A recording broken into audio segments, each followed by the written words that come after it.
Bueno, sean todos bienvenidos. El día de hoy, en este cuarto y último episodio de esta serie, traemos con ustedes a la doctora Adriana Moreno. Ella es penalista y especialista en Derecho Público, litigante y representante de víctimas de la BBG, representante del Ministerio Público en materia penal y invitada y de Derechos Humanos. Es capacitadora e invitada de las barras académicas de la Defensoría del Pueblo.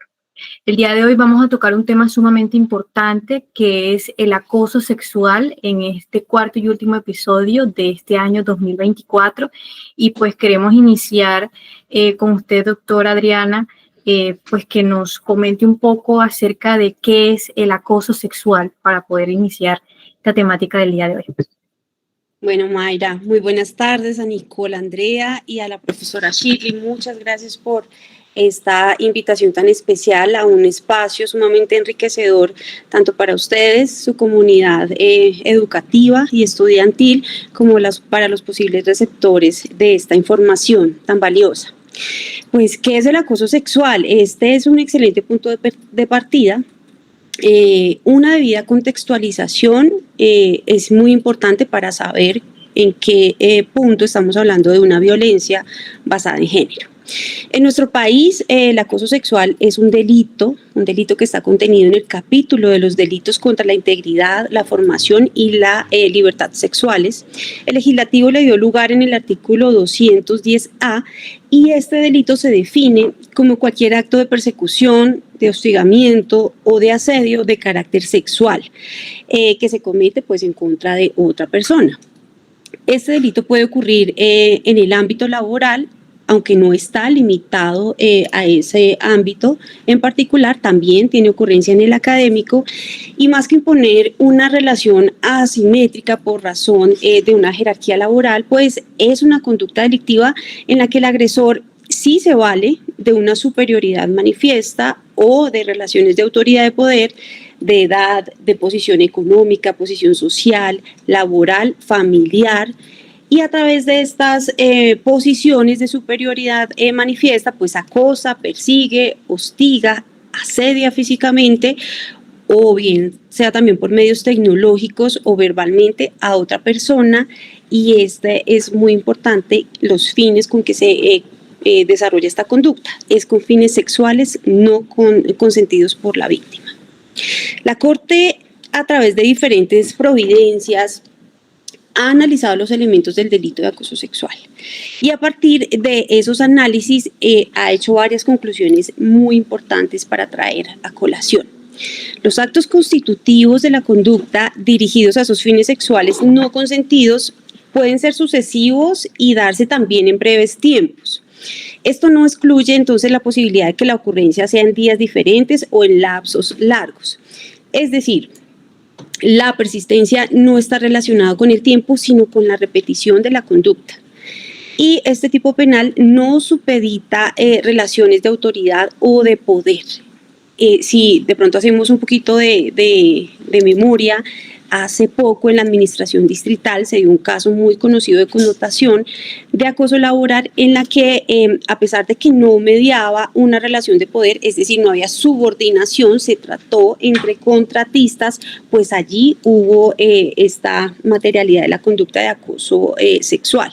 Entonces, esa exigencia de una jerarquía impuesta por una relación laboral no es absolutamente necesaria para que se dé la conducta, sino que tiene origen también en cualquier otra relación de edad, de sexo, de posición laboral, social, familiar o económica.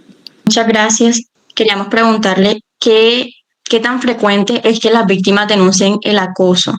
Ok, Nicole, esta es una realidad bastante triste para las víctimas. Es decir, de cara a la realidad judicial y a las estadísticas de la Fiscalía General de la Nación, que son absolutamente discientes, aunque en punto de violencias basadas en género sí hay un subregistro. ¿Esto qué quiere decir? Que hay muchos casos que no llegan al ente investigador. o se estancan en las comisarías de familia o simplemente la víctima no denuncia. Y la abstención de las víctimas a denunciar tiene razón por muchos aspectos. Justamente en ese derecho legítimo que les asiste de acudir ante las autoridades competentes, se encuentran con otro ejercicio de violencia y me refiero a la violencia institucional. ¿Y esto qué quiere decir? ¿Cómo se evidencia? Se evidencia con estereotipos, con cuestionamientos que no van dirigidos hacia el agresor, sino a la misma denunciante.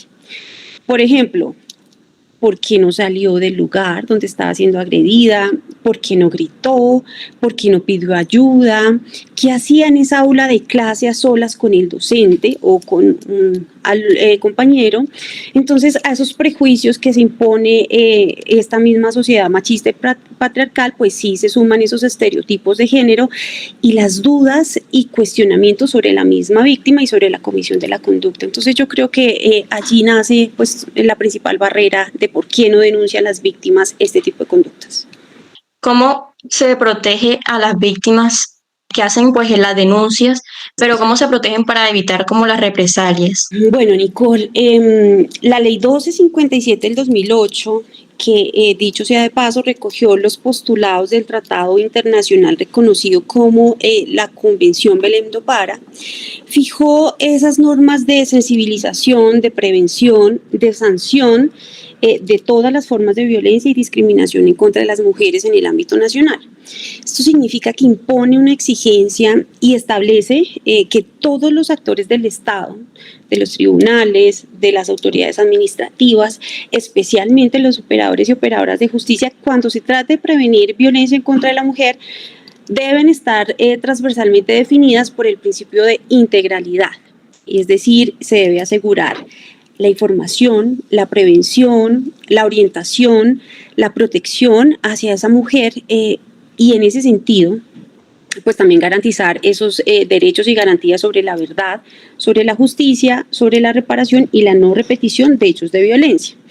Si esto estuviese absolutamente claro en cabeza de los funcionarios y operadoras de justicia, pues la Fiscalía como el ente encargado de la acción penal, de ejercer la acción penal y como primer representante constitucional de víctimas, está en la obligación de adoptar, de imponer, de buscar, ya sea por orden misma de la Fiscalía, por trámite interno de la Fiscalía o a través de jueces de control de garantías, todas las medidas de protección a que haya lugar de acuerdo con cada caso en concreto, informar con suficiencia a las víctimas, activar rutas de atención dispuestas por la entidad, por el distrito y por instituciones.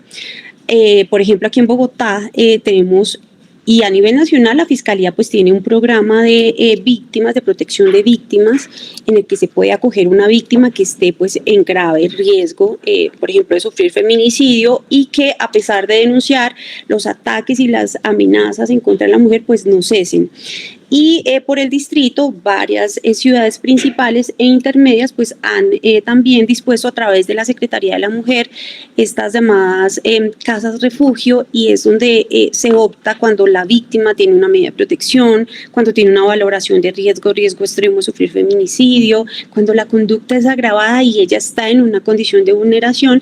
Entonces a todas las entidades que tengan conocimiento de una violencia como esta, pues sí le corresponde dar la información y procurar la protección de la mujer a toda costa. Doctora, algo que nos interesa mucho saber es qué mitos comunes existen sobre el acoso sexual que se deban como desmentir para que podamos avanzar pues en la erradicación de esto. Bueno, yo creo que no solamente en el acoso sexual, sino en general en las violencias machistas. Entiéndase las violencias machistas como el feminicidio, la violencia intrafamiliar, todos los delitos de orden sexual, y yo creo que dentro de esos mitos más frecuentes y recurrentes que tachan a la víctima más que al agresor es que la conducta la buscó o la propició la misma víctima, que seguro fue una actitud arribista para lograr escalar en la academia o en el ámbito profesional, que seguro provocó a su agresor, que se deben leer las banderas rojas, y yo creo que podría seguir indefinidamente. porque para la mala fortuna de las mujeres que denuncian delitos de violencias basadas en género, si no es el fiscal o la fiscal, el defensor del implicado, que en la mayoría de casos no tienen unas buenas prácticas en punto de la ética, o el mismo operador o operadora judicial, pues en la gran mayoría de los casos se traslada la responsabilidad de las víctimas a las denunciantes, y esa es una de las razones, reitero, por la que pues se demoran tanto en denunciar. Sí, eso es lo que pues siempre ha pasado y de lo que siempre nos hemos dado cuenta, que siempre es como la culpa de nosotras las mujeres.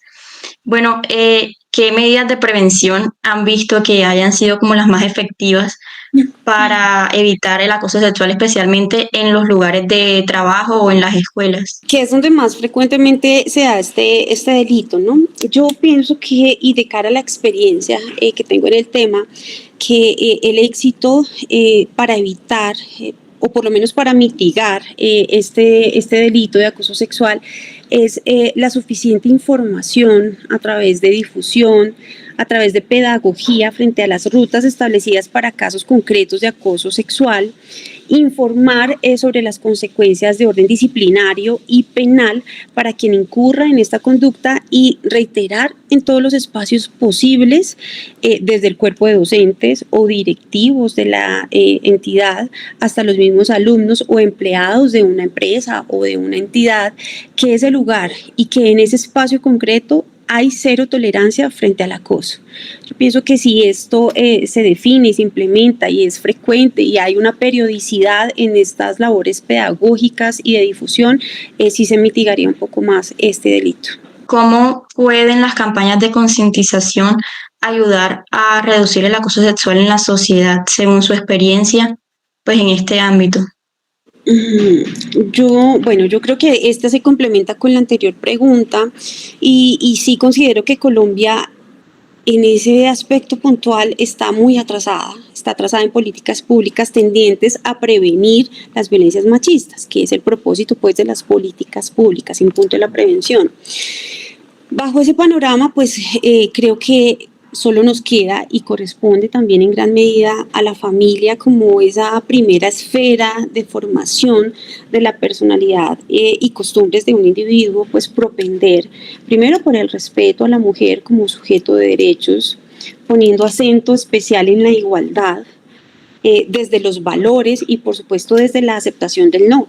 Si nos ponemos a pensar cuál es el origen o cuál es el móvil, qué fue lo que dio lugar a un feminicidio, en muchas ocasiones está precedido por el rechazo o por esa decisión de la mujer en el sentido de no querer continuar con el agresor. Entonces, con frecuencia, pues ese es un motivo o de una agresión sexual o de diferentes ejercicios de violencia hasta llegar a la violencia más extrema en contra de la mujer, como es el caso de feminicidio. Algo que yo creo que nos interesa mucho y pues que también he venido escuchando muchísimo es en cuanto a los hombres, en cómo se puede involucrar más a los hombres como en este movimiento, como qué papel juegan ellos en esta lucha contra el acoso sexual. No, pues todo que ver, y con eso no quiero decir que no hay hombres que no puedan ser sujeto pasivo de la conducta, también lo existe, pero en una mínima medida. Si hacemos una relación entre las víctimas de acoso sexual y los hombres que han sido víctimas, pues realmente no llegaremos ni siquiera a un número de un porcentaje. Entonces, pues no son todos los hombres, esto insisten muchos hombres para defenderse de que no se encasillen, de que no son todos, de que no generalicemos, pero en la mayoría de los casos sí son hombres. Entonces, esto está arraigado justamente por una cultura patriarcal, por una cultura de la misoginia, donde se da un valor de cosificación sobre el cuerpo de la mujer, donde se entiende que pueden acceder a una mujer inclusive en contra de su consentimiento, y esto pues es fundamental, es cambiar esos paradigmas, cambiar esas costumbres, cambiar esa formación desde todos los ámbitos posibles, que si hay una conducta que tenga connotación sexual, pues se tenga tan claro que esto obedece a un delito, que el hombre pues antes de cometer esa conducta pues lo piense dos veces también. Bueno, doctora Adriana, en concordancia pues con lo que ya venimos comentando, creo que también es muy importante como establecer cuáles son esas diferencias que hay entre el acoso sexual y el coqueteo, y cómo podemos educar a la sociedad para evitar confundir estos términos en específico. Esto es muy fundamental y vuelvo y digo, como iniciamos, la conceptualización es totalmente importante. En estos temas yo he trabajado con diferentes colegas y también interdisciplinariamente, porque pues hay una parte que se encarga del derecho penal cuando ya es absolutamente tarde y ya existió la conducta, y otras profesiones, otras especialidades que se encargan más de la conducta. Entonces, con mi querida psicóloga, con la doctora Diana Wilches, hemos podido revisar estos temas y inicialmente se debe partir y se debe tener como base el contexto. A partir de ahí se puede ya desprender la diferenciación entre estos términos. El cortejo es una interacción romántica y en esta práctica se busca establecer una relación afectiva o sentimental. Se basa en el respeto mutuo, en gestos amables que buscan pues conquistar el interés de la otra persona, con una intención de iniciar o profundizar una relación afectiva. Aquí hay consentimiento, ambas partes están de acuerdo en participar en ese intercambio, hay respeto, no genera incomodidad ni presión, y esto es muy importante, y está alineado con los valores y límites de ambas personas. Ejemplo, invitar a alguien a salir de manera respetuosa o enviar cumplidos genuinos y respetuosos. Eso es el cortejo. Ya el coqueteo es, digamos, con una escala. Aquí ya hay una interacción ligera y, digámoslo, juguetona, generalmente cargada de un interés romántico o sexual, puede ser inclusive casual, pero sin ningún compromiso inmediato.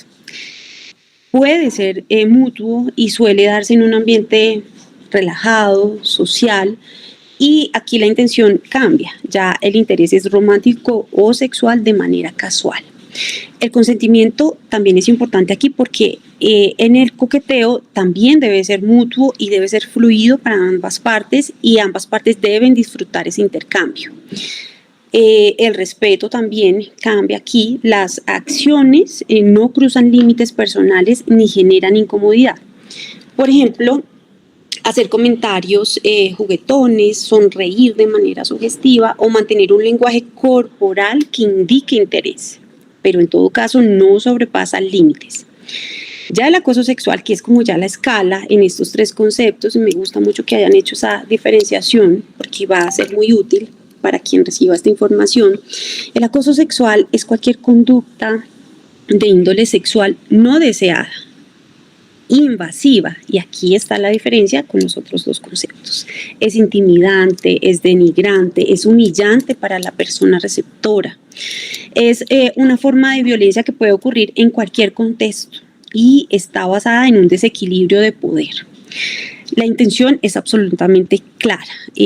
Puede ser consciente o inconsciente, pero siempre implica una falta de respeto hacia los límites y deseos de esa otra persona. En el acoso sexual no existe consentimiento. La conducta no es deseada por la víctima. Y el impacto, como ya lo indicaba, pues genera incomodidad, intimidación, miedo, daño psicológico o incluso físico. Un ejemplo, comentarios sexuales explícitos, tocamientos no consentidos, insinuaciones insistentes o enviar contenido sexual sin autorización. O sea, la distinción, reitero, está en el contexto, en cómo se siente la persona receptora desde el punto de vista de la comodidad o de la incomodidad. Y por supuesto que conocer estos conceptos es muy importante para saber si se está de pronto inmerso en esa conducta como víctima.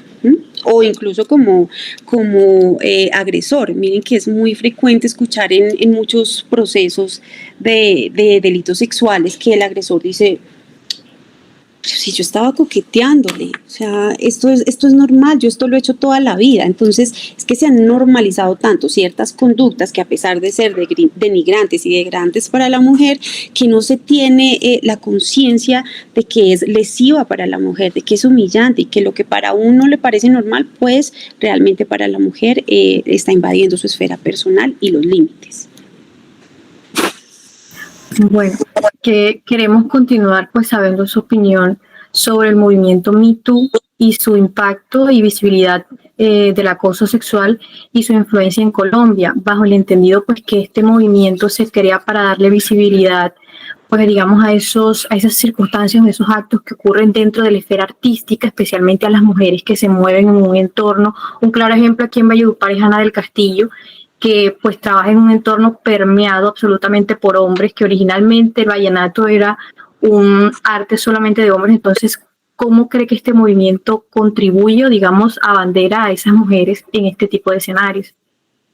Mira, Mayris, que este es un gran ejemplo y este es un ejemplo que permea muchas esferas de la sociedad. Hay profesiones, por ejemplo, en la nuestra, no me refiero sobre todo en punto de la abogacía, sino de la especialidad. La especialidad del penal está predominantemente ocupada o cooptada, digámoslo así, por hombres. Y eso hace que estemos a veces en diferencias asimétricas de poder y que no se evidencie esta paridad. Yo creo que en esta pregunta es donde quizá más me voy a extender, porque este movimiento ha sido absolutamente trascendental y transversal. Miren que, y aquí tendría también que devolverme un poco.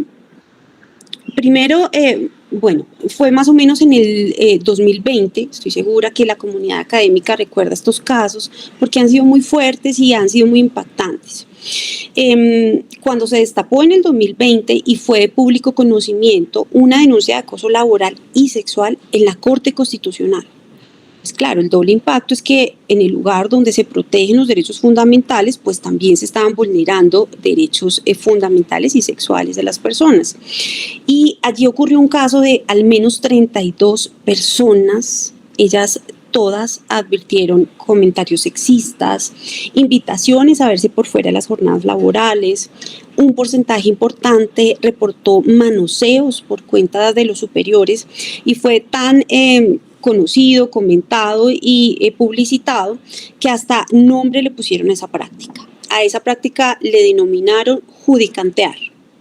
O sea, absolutamente irrespetuoso, ¿no? Entre otras cosas, porque no todo judicante pues está dispuesto a buscar una plaza laboral un poco más estable después de esa judicatura y mucho menos a pagar con favores sexuales semejantes demandas. Entonces, bueno, así fue llamado esa modalidad. Fue tan conocido que inclusive se conoció que un magistrado en alguna época recibía a los periodistas en pijama y no en toga, un magistrado de esos que estuvieron involucrados. Estos hechos que ocurren en la corte, pues tan solo fueron denunciados por menos del 5% de las víctimas, porque en general las mujeres creen que no pasa nada o que nada va a cambiar o que la persona que fue su agresor tiene un estatus tan alto y una dignidad tan absoluta que al parecer impoluto y aparecer un hombre pues de altos mandos, pues no va a pasar nada y muchos de ellos callaron. Pero justamente a partir de la primera denuncia empiezan a salir el resto de casos a la luz. Miren que iniciaron 5% de denuncias. Finalmente resultaron 32 personas que denunciaron estas prácticas. Súper importante. Empezando por allá del año 2023, este tema volvió a ponerse sobre la lupa y es que no importa en cualquier momento que hablemos del tema, siempre va a haber un caso de connotación que nos lleve a estas conductas. Gracias al senador Gustavo Bolívar, de las pocas cosas que creo que buenas que ha hecho, él denunció un presunto mecanismo de esclavización sexual en el Congreso. O sea, miren, vamos de la Corte al Congreso, donde se hacen las leyes justamente. Este consistía en que un congresista sometió a prácticas de sexo oral a una mujer a cambio de sus contratos. Y miren que es una conducta que no está determinada solamente por el ámbito de ocurrencia. Miren que en estos dos casos, en estos dos primeros ejemplos, ya vemos cómo ocurre incluso en altas corporaciones como la Corte Constitucional y en el Congreso de la República. Pues bien, la academia no ha sido ajena a este tipo de casos y de denuncias. Quizá recuerden también el nombre de Víctor Correa de Lugo o el nombre del profesor Fabián Sanabria, de la Universidad Nacional de Colombia, debido a denuncias que en su calidad de profesores y decanos abusaban de las alumnas, así como del acoso a jóvenes a cambio de puestos. Pues entonces ya vamos en las altas cortes, en el Congreso, en la academia, pero fíjense que también pasa en el cine, en productoras de televisión. Basta con recordar también el caso de Ciro Guerra. Él es un productor de cine colombiano, inclusive que fue galardonado. Pasa en la iglesia con la pederastia, pasa en los territorios donde el Estado no está. Miren que anualmente hay una cifra muy desgarradora, y es que muchos menores indígenas del Guaviare, por citar solamente un territorio, porque podría citar varios del territorio nacional, han sido violados y violadas por miembros de la fuerza pública. Entonces, cada vez es más común pues ver mujeres que se arman de valentía, como ocurrió con el movimiento Me Too en Estados Unidos, y denuncian. A pesar de que pues con mucha frecuencia dudan de sus denuncias, terminan en archivos, no ejercen una debida diligencia y un enfoque diferencial en los derechos humanos de las mujeres, siendo que las mujeres pues hemos sido un grupo que históricamente ha sido discriminado, estereotipado, se nos ha asignado no solamente unos roles en sociedad, según el pensamiento patriarcal y machista de cómo deberíamos ser, o de si no es mía no es de nadie, o por qué estaba ya a esa hora, o por qué se viste provocativamente, y así podría citarles muchos otros ejemplos. Vamos al caso de una abogada que yo se los había mencionado en respuestas anteriores. Ella era una abogada contratista de la oficina jurídica del entonces Fondo de Vigilancia de Seguridad del Distrito. Ella denunció a quien era el gerente financiero y administrativo de esa dependencia. Prevalido de esa superioridad jerárquica, la hizo acudir a su despacho para preguntarle por la clase de contrato y el salario que devengaba en ese momento. Luego de ella sentarse y el acusado susurrarle al oído, asegura la puerta, se baja el cierre de su pantalón y le pide hacerle una felación y le insiste que entren al baño. Entonces, miren que mientras él desempeñaba un empleo de rango directivo y ella uno de nivel profesional, pues en estas condiciones el implicado ostentaba una posición de autoridad, y se itera, la posición laboral exigida por el tipo penal está vinculada con la categoría del empleo o el cargo que se desempeña, y no con la naturaleza del vínculo laboral o contractual. Una pues tenía el contrato de prestación de servicios y otro era un empleado de planta laboral. Esto para poner pues como la distinción. Entonces, esta relación pues de superioridad devenía en razón de la ocupación o de las tareas propias encomendadas, y no de su forma de nombramiento ni de contratación. En este caso, el apelante asumió una postura frente al hecho de haber aguardado la compostura, porque ella no reaccionó de formas primitivas. Una cosa absurda, ¿no? Siempre se cuestiona entonces la reacción de la mujer, y aquí es importante aclarar que de ninguna víctima de delito sexual o de violencia sexual, de agresiones sexuales, se demanda tal o cual comportamiento. Es decir, si una mujer no grita, entonces no fue agredida. Si la mujer no opone resistencia o no agrede a su agresor, pues no fue agredida. No, estos estereotipos y estas ideas deben desaparecer en nuestro sistema penal y en los funcionarios. Entonces, aquí lo que dejó en evidencia es que se tiene la idea de que si una mujer no llora, no gesticula, no grita o no le da una cachetada a su agresor, pues entonces no ocurrió el hecho, o que el hecho fue consentido por ella, y eso está muy alejado de la realidad. Esto debe desaparecer de nuestras prácticas judiciales. Siguiendo con este contexto del Me Too, hace varios años en el Ministerio de Trabajo reveló una encuesta muy detallada y muy diciente. En esta encuesta se expuso cómo el acoso sexual en el ámbito laboral es una práctica más que común, que afecta principalmente a mujeres, y todo se vuelve aún más problemático en la medida en que, por contextos sociales discriminatorios, el acoso es naturalizado en el trabajo, hasta el punto que las víctimas desconocen que están siendo asediadas. Para el año 2008, como uno de los mecanismos para proteger a las mujeres en contra del acoso sexual, pues el Congreso tipifica esta práctica como un delito con una pena de prisión de 1 a 3 años. Desde esta tipificación, pues la jurisprudencia de la Sala de Casación Penal y de la Corte Suprema de Justicia se ha encargado de precisar en qué consiste esta conducta, y quiero volver a esa condena contra el exfuncionario del distrito por acosar a una trabajadora contratista. Él no era su jefe directo y ella no era precisamente su subalterna. Entonces, la pregunta que surgió era ¿por qué se configuraba el acoso si él no era su jefe directo? ¿Cuáles son entonces esos elementos que configuran el delito? Y miren por qué es importante la valoración en contexto, como lo exigen todas las violencias machistas o conocidas como violencias basadas en género. Miren que el directivo le advirtió que no respondería por lo que pudiera pasar. Ella dio cuenta que no era la primera vez que sucedía y que ya en anteriores oportunidades a ese episodio, pues el entonces subgerente ya la había buscado, ya le había tocado la cara, las manos, ya le había hecho comentarios sobre su cuerpo. Entonces, tras lo grave de lo que estaba ocurriendo pues en esa oficina, la víctima le comenta lo que pasó a su círculo más cercano de compañeros, a una amiga y a otras personas de la institución, y también presenta la queja ante la alcaldía y realiza entonces la denuncia penal.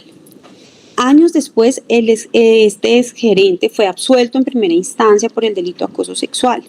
Y adivinen qué consideró el juez: que no había pruebas, ya que el acusado no ocupaba un cargo directivo y no era el jefe directo de la víctima. Esta decisión, bastante discutible, pues también consideró que no se había probado que existieran varios aspectos para determinar que hubo acoso, varios actos, perdón. Pero miren que en segunda instancia, el tribunal lo condena a 15 meses de prisión al encontrar que sí se demostró la responsabilidad. A la Sala de Casación Penal de la Corte Suprema de Justicia le correspondió evaluar esa impugnación especial contra esa primera condena. Y al estudiar el caso, la Corte confirmó la sentencia en contra del exdirectivo e hizo varias precisiones sobre el delito de acoso sexual, y esto es muy importante.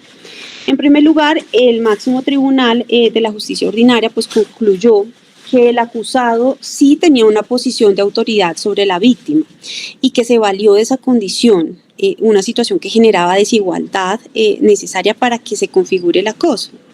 Entonces, sí hemos avanzado en ese aspecto. Lastimosamente, no todos los funcionarios tienen ese lente y tienen ese derrotero para tomar sus decisiones.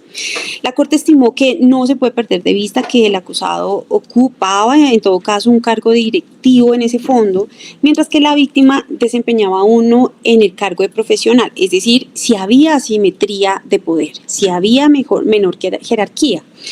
En ese sentido, y aunque no era su jefe directo, sí reitero que sí estaba en una condición de superioridad y mantenía una posición de poder sobre los empleados y empleadas, y él no era nada más ni nada menos que el responsable de firmar y darle trámite a los contratos de prestación de servicios.